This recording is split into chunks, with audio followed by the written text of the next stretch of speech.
Welcome to Dovetail Learning's We Are Resilient. We're going to talk today about a powerful path towards authenticity. I'm Meri McCoy-Thompson, Executive Director of Dovetail Learning, and I'm so happy to be here with you today. Since this webinar is about authenticity, I'd love for you to share any comments or questions you have along the way. An interactive webinar is so much nicer, so feel free to jump in whenever you'd like. At Dovetail Learning, we envision a world in which everyone learns how to be a better version of themselves, the best possible version of themselves. And all of our work is devoted to creating resilience in adults, youth, and children towards that end. A little bit about me. I have 2 adult children. My daughter was married a year ago, and my son is engaged to be married this year. So I'm in that fun time of life. I'm also in a challenging time of life. I was caring for my parents for 7 years. My stepfather died a couple of years ago, and then my mother passed this last February. So in all of that which it holds. I have a cat, and I have lived and worked all over the world in nonprofits of various types, all around empowering others to live their best lives.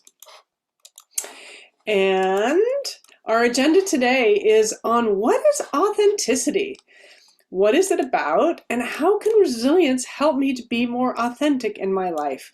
We know that we have an inner desire to be as authentic as possible, both for ourselves and others. And sometimes we run into obstacles about how we can make that real. One of the things we're aware of is resilience can help us notice our behavior and attitudes, because when we are self-regulated and we have control of our behavior and attitudes, then we are more authentic. We know when we come from a centered place and we're feeling grounded.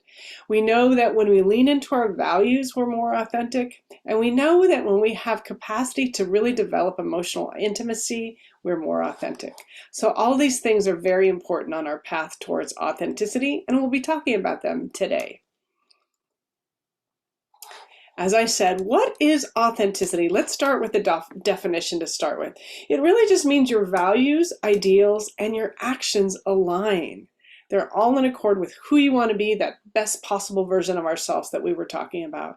It means being truthful with ourselves and others, which can be challenging. And it means taking responsibility for our behavior and our mistakes. And it's being true to our own personality, our values, and our spirit, regardless of the pressure that we're under to act otherwise. And sometimes we're under a lot of pressure.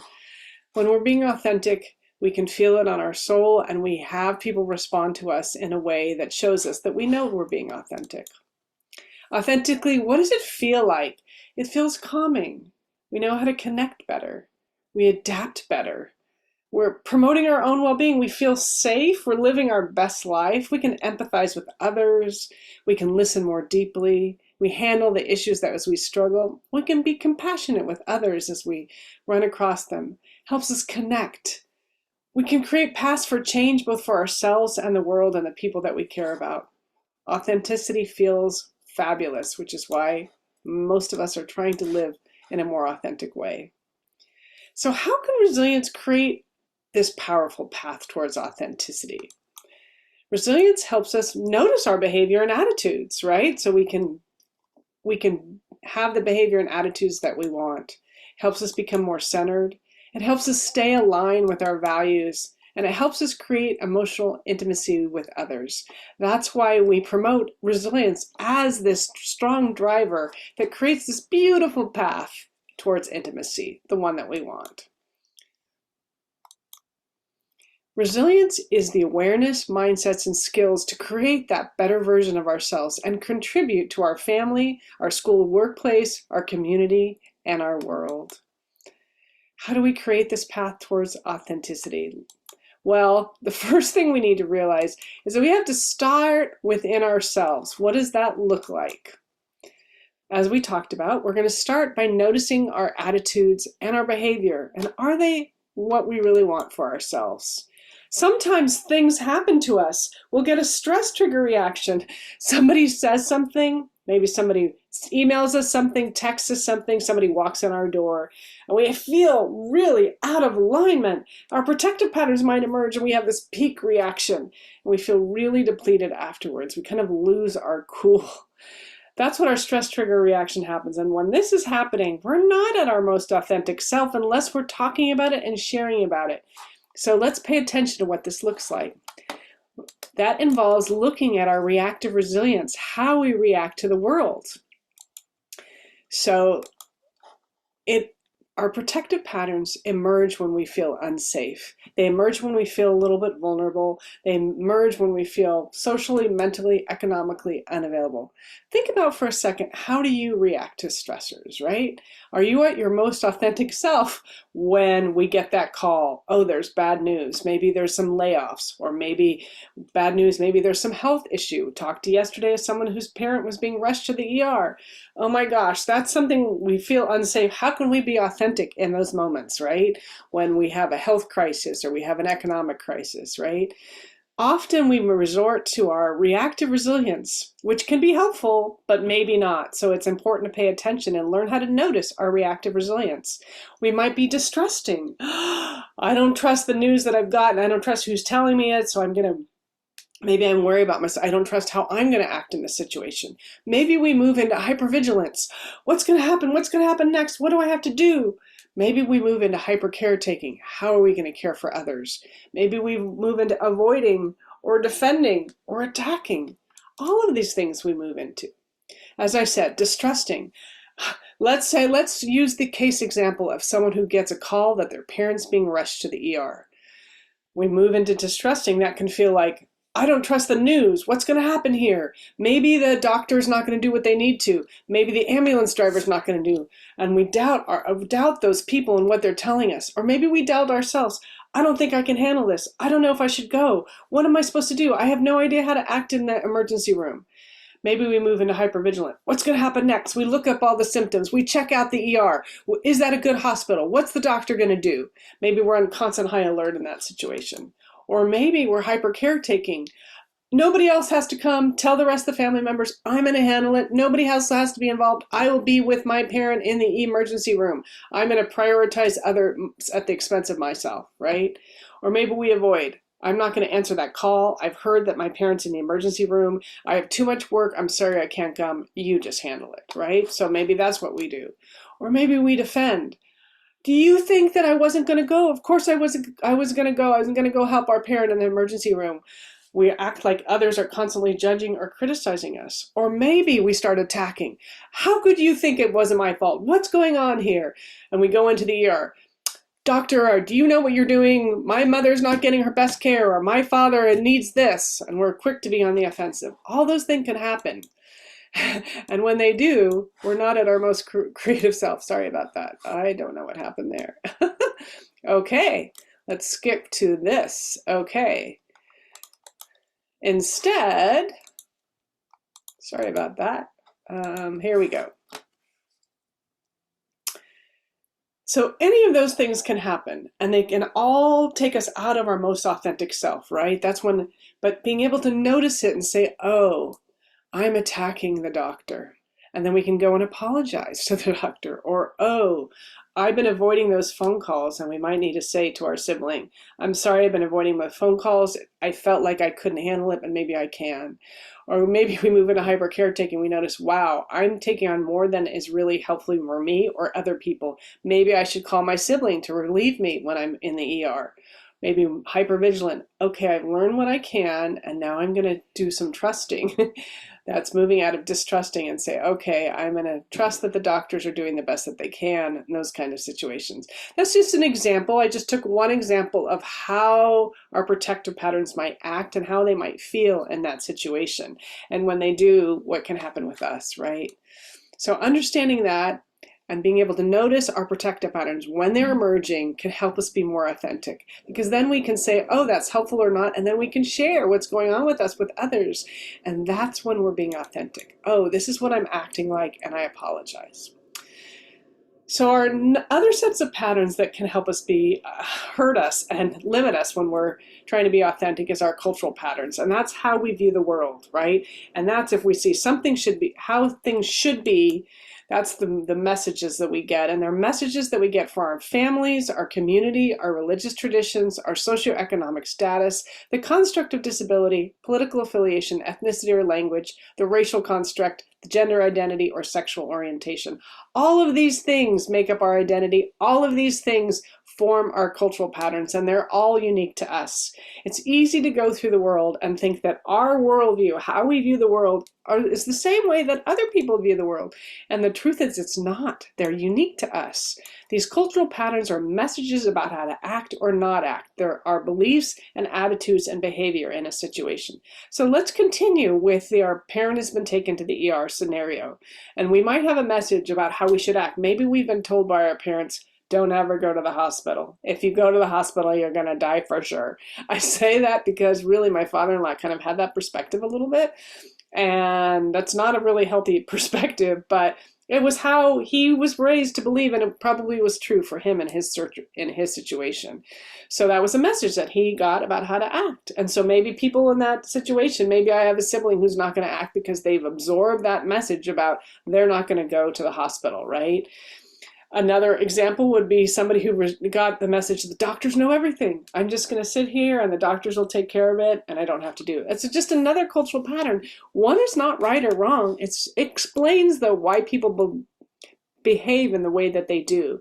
These are passed down in families and communities, and they inform our identity. So they're a little bit tender.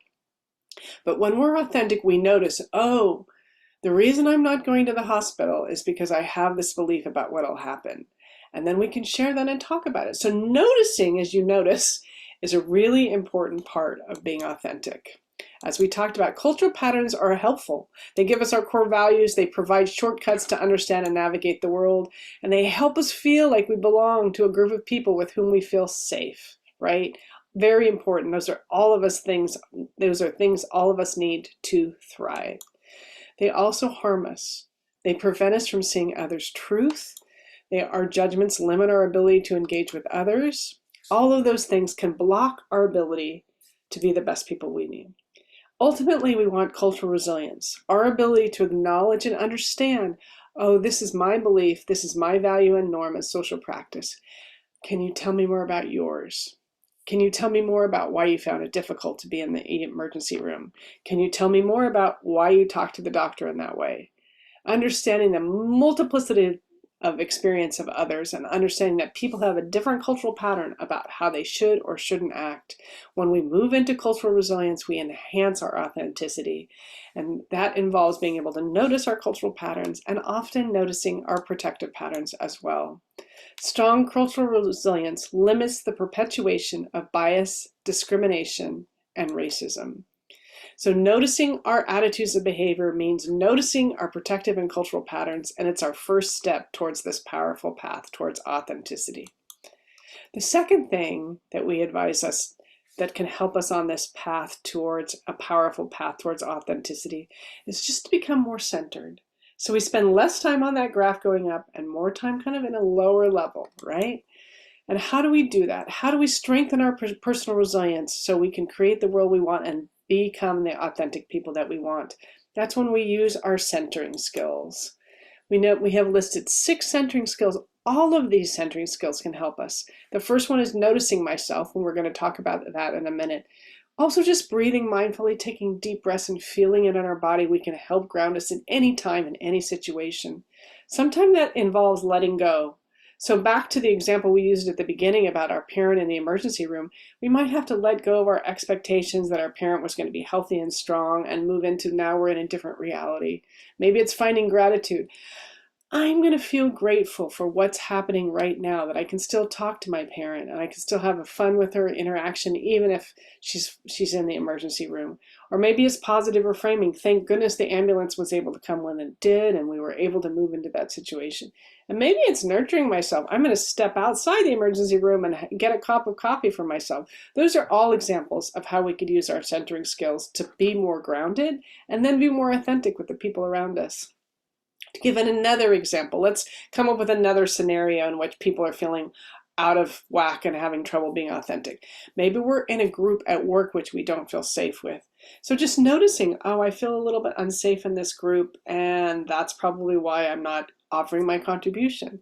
doing some breathing mindfully before I move into meetings so I can feel better. Maybe I need to let go of my expectations for how that work group was going to act and understand, well, this work group has some people that I have trouble understanding and working with, so we're going to try to come up with a different way of interacting with them. Maybe I'm going to find gratitude for that person who's always asking questions and feels a little annoying, but maybe like, okay, at least they're really engaged in the work, right? That's a way to finding gratitude for that person. And positive reframing. Okay, this work group feels like a crazy thing in the middle of the day and I'm not happy to be part of it, but maybe a positive reframe is, I have an opportunity to be part of this project that's important for my career, even if it's challenging. That's just a positive reframe on that. And maybe a nurturing myself is, after that work group at my job every day, I am going to work out in the gym and I'm going to spend some time nurturing myself before I go home because I need to get rid of that excess stress. It's just examples of decentering skills and how they can help us. Let's spend a little bit more time in noticing myself and what it can do for us. Pause. What's the cause? That's our tagline for noticing myself.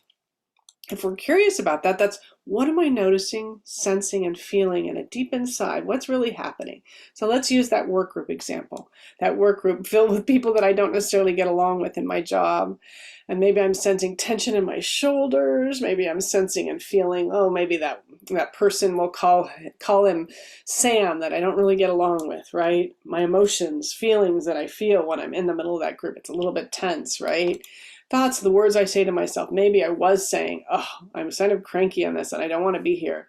My protective patterns, maybe I'm avoiding trying to say anything in this group, right? The intelligence of my notions, all that emotion is telling me something. That's what noticing myself can do. It can help us understand, oh, that's the reason I'm so silent in those groups, because I can feel all those things. Understanding the emotions are the glue that hold us together.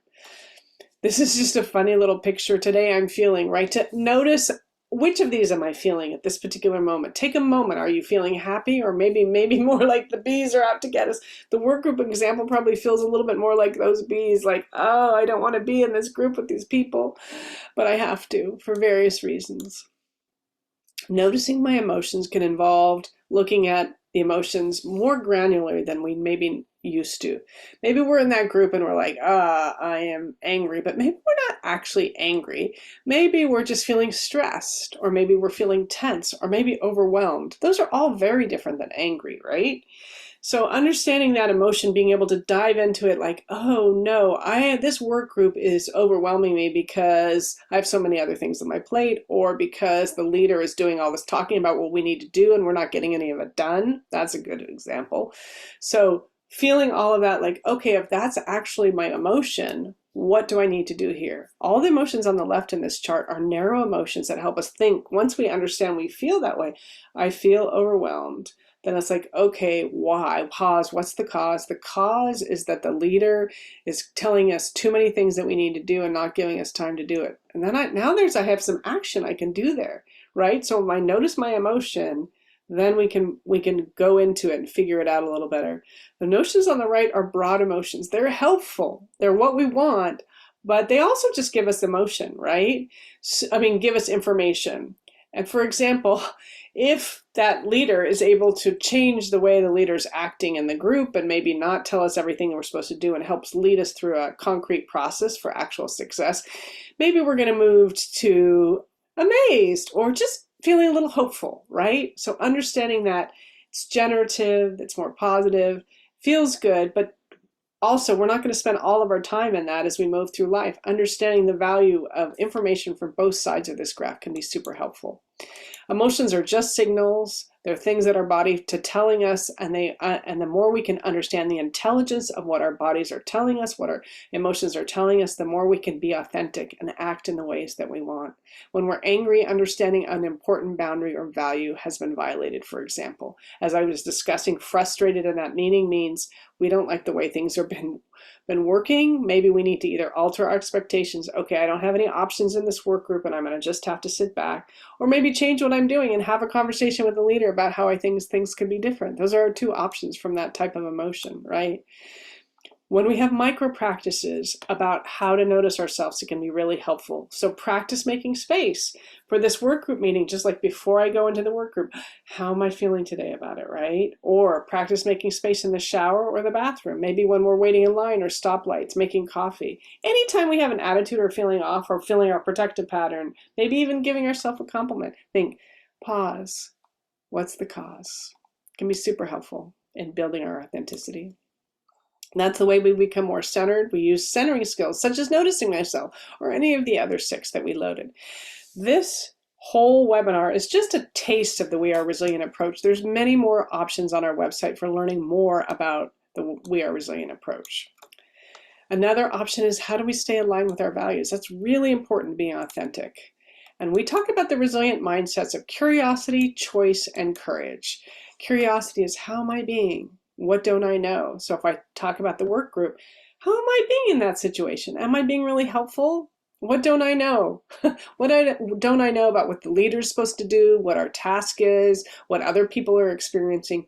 Understanding, having that curiosity and pausing my judgments before I go into that meeting can make my experience of the meeting completely different. Also, choice. What empowering choice can I make? I can make a choice to have a different attitude going into that meeting, and it'll be much better for me if I do. Courage. What kind of person do I want to be? I want to be a person who's calm in those meetings and not getting frustrated, and I have the choice to do it. So understanding that helps me stay aligned with my values. Courage is leaning into my values, and it's feeling what my heart's telling me. My heart is telling me I don't want to be that frustrated person who's always making bad noises in the meeting. My inner wisdom says, I know how to do this if I make a different choice. So I'm going to take action, maybe be more curious before I go in, honor my resilient mindsets, maybe have a conversation with the leader. All those things are ways that honor my values and boundaries, the kind of person that I want to be. Really important for authenticity. If you have any questions about any of this, please put it in the chat or the Q&A, either one. I'd love to interact with people as we do these webinars. So that's how we stay aligned with our values. We use a resilient mindset of courage, and often we need to use a resilient mindsets of choice and curiosity along the way too. The last thing that we're going to talk about today is creating emotional intimacy with others. And how do we do that? We build our relational resilience by using our connecting skills, right? Our connecting skills, there's 5 connecting skills that we have identified that are very important for our relational resilience and our emotional intimacy. That's noticing others. What is happening for that person in front of me? Heartfelt listening. Maybe we're empathizing, choosing kindness, and speaking authentically. We need to use all these connecting skills in any kind of emotional situation that we want to build intimacy. But today we're just going to focus on heartfelt listening. And just to give you an example of what this might feel like, so I'm going to pick an activity. Let's say, so I have, my son is having some work struggles, for example. And so first I'd be on the phone call with him and I say, oh, wow, he's talking, his voice feels a little flat. So I'm noticing him and figuring out what's going on.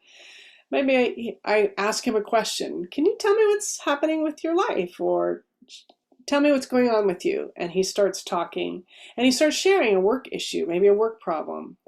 Then I move into heartfelt listening. We'll talk about a minute. And then I can move into empathizing. Wow, that feels really challenging. And just to say, wow, that must feel really challenging to be in that situation. That's helping us empathize. And then I might choose some kindness, like, wow, what can I do to support you? Or would you like me to do X, Y, or Z, and give them some suggestions? And then maybe we need to speak authentically. Wow, it sounds like you've had a lot of challenges in your work this year. Is this the kind of work you think you want to do long term? Or is there any ways that you think about how this might interact with your life? And just be curious. I might have to speak authentically in the sense of maybe I'll have to say something like, wow, your work challenges and my work challenges together are quite a thing for our family, and how can we deal with that together? Just an example of speaking authentically at the end. So let's talk a little bit more about heartfelt listening. That's feeling a part, listen with my heart. That's our tagline for heartfelt listening. And if we're curious about it, how can I truly understand what someone's trying to communicate? So often when people talk to us, their words don't actually mean what they're trying to communicate. So if we're open to their truth without judgment, we can actually hear what's underneath those words. Sometimes our teens will yell at us, "I hate you," which really just means I'm frustrated and I don't have any good answers right now, right? Just an example, like we can move into heartfelt listening. Wow, you sound really frustrated, without dealing with whatever their words are saying, right? Heartfelt listening, the heart is the centrality of who people are in their being. So paying attention to that. Again, it involves listening non-judgmentally, really taking in what we hear, giving space for the other person to share in a safe, open environment, talking with a friend about how their marriage is struggling. I need to listen non-judgmentally, not put a place like, well, that you shouldn't be doing that, or what about thinking about that? Really taking in what they're hearing and their struggles and what's going on, and giving space for that other person to share, maybe being curious, using the resilient mindset of curiosity instead of our judgments around all of that. It's easier said than done. If you're like most of us, it's easy to move into judgment, and giving advice, so easy for me to want to give advice, and much harder to kind of pull back and say, let's talk about this. What do you think you should do? What do you think works for you? Heartfelt listening involves putting down our devices when someone's talking to us, listening openly to what they're saying without thinking of our own response, and really feeling inside what we're feeling when someone is speaking rather than paying attention to their words. Feeling a part, listened with our heart, it so often can give us the wisdom that we need.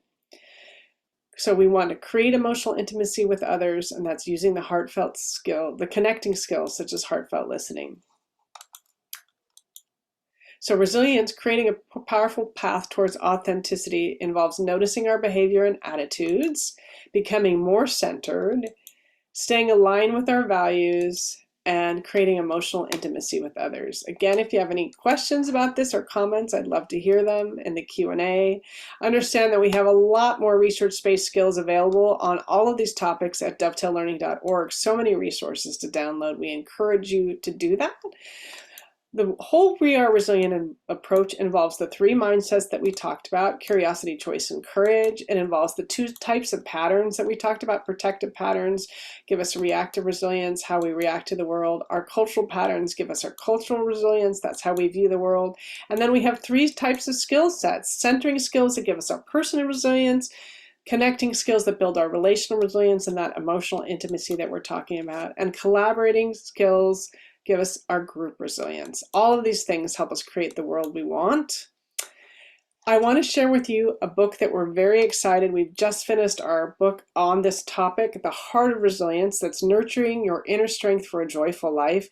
We're going to have our Kickstarter starting June 4th. So you can go onto our website, sign up for our newsletter, and you'll hear about our Kickstarter. I highly encourage you to do that. The book is about stories, more than 100 people that we've interviewed that talk about how the We Are Resilient approach and the various aspects of it, how it actually works in their life, so you'll understand and see how this really works for people. We have a lot of other open educational resources. All the resources we use for training are open educational. We have books like The Practical Skills for Resilience, which is really helpful when you've been through the training. We have video learning and digital downloads available for you, also available at dovetaillearning.org. If you have any questions or comments about this, please put them in the chat. As I said, all our materials are open educational resources, which means you can download them and use them for free, adapt them for use in your community. All we ask is that you give attribution, collaborate, and share back. Thank you from We Are Resilient, and we hope you have a wonderful day.